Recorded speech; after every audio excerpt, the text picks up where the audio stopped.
대입 컨설팅 명가 고등어 교육의 입시 도우미 고등어 TV입니다. 영수가 대학 가자라는 시리즈입니다. 이 시간에는 사회복지학과에 대해서 알아보도록 하겠습니다. 영수가 대학 가자라는 시리즈는 학생 여러분들에게 진로 적성 그리고 학과에 대한 어떤 지식을 좀 알려주려고 만든 시리즈입니다. 사회복지학과라고 하면요, 지금 시대가 사회복지, 이렇게, 여당과 야당, 맨날 싸움박질을 하고 있긴 한데, 기본적으로 사회복지에 대한 수요는 이미 굉장히 많이 늘어나 있습니다. 왜 그럴까요?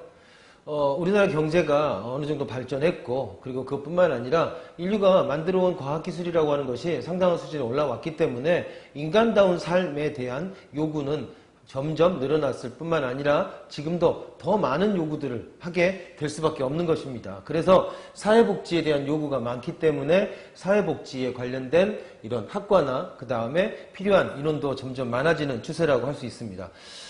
누가 이렇게 물어봅니다. 취업의 관점에서 본다면 문과에서 인문계에서 어떤 과가 좋냐 이렇게 물어봅니다. 가장 어떤 게 요즘 뜨는 과냐 이렇게 물어보죠. 어떤 과들일까요?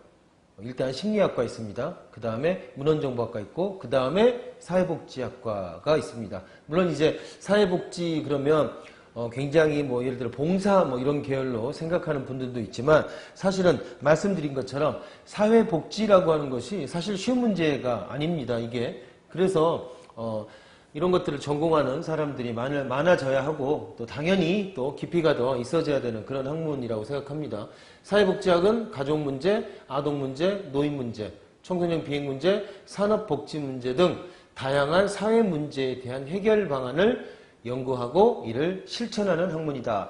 연구하고 실천하는 학문이다 라는 것입니다. 자, 어떤 대학들에 있나 볼까요? 말 그대로 사회복지학과도 상당히 굉장히 많은 과에 대학에 설치되어 있습니다. 대부분 이름이 사회복지학과, 크게 다르지 않죠? 불교 사회복지학과도 눈에 띕니다. 자, 이 표를 보는 방법 아시죠? 대학 이름 있고요. 전공 나와 있고 그 다음에 저희가 이 표를 2015년도를 기준으로 해서 만들었습니다. 그래서 학생부와 수능의 반영 비율입니다. 이것은 정시 전형일 경우에 학생부와 수능이 어느 몇 %씩 반영되냐를 보여주고 있습니다. 예를 들어 보면요. 계명대 사회복지학과 같은 경우에는 수능 100%입니다. 내신을 반영하지 않는다라는 겁니다. 그 옆에 보면 국수영탐. 이건 뭔가요? 수능에서의 4가지 영역 중에서 반영하는 영역들을 표시해주고 있습니다. 물론 이 반영하는 비율들이 또 학교마다 다릅니다.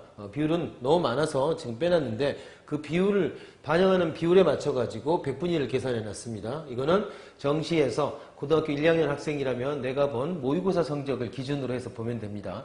표준 점수나 등급이 아니라 100분위 점수를 보십시오. 100분위 점수라고 하는 것이 이렇게 여러 가지 시험, 횡으로 비교해 볼 수 있는 그런 유일한 점수가 100분위 점수입니다. 그래서 100분위 평균으로 이 정도 점수면은 지원이 가능하다라고 하는 걸 표시하고 있고요. 내신 성적 나와 있습니다. 이 내신 성적 같은 경우는 수시에서 학생부 교과 내신 전형을 라고 가정했을 경우에 지원할 수 있는 그 내신 점수의 기준이라고 생각하시면 되겠습니다.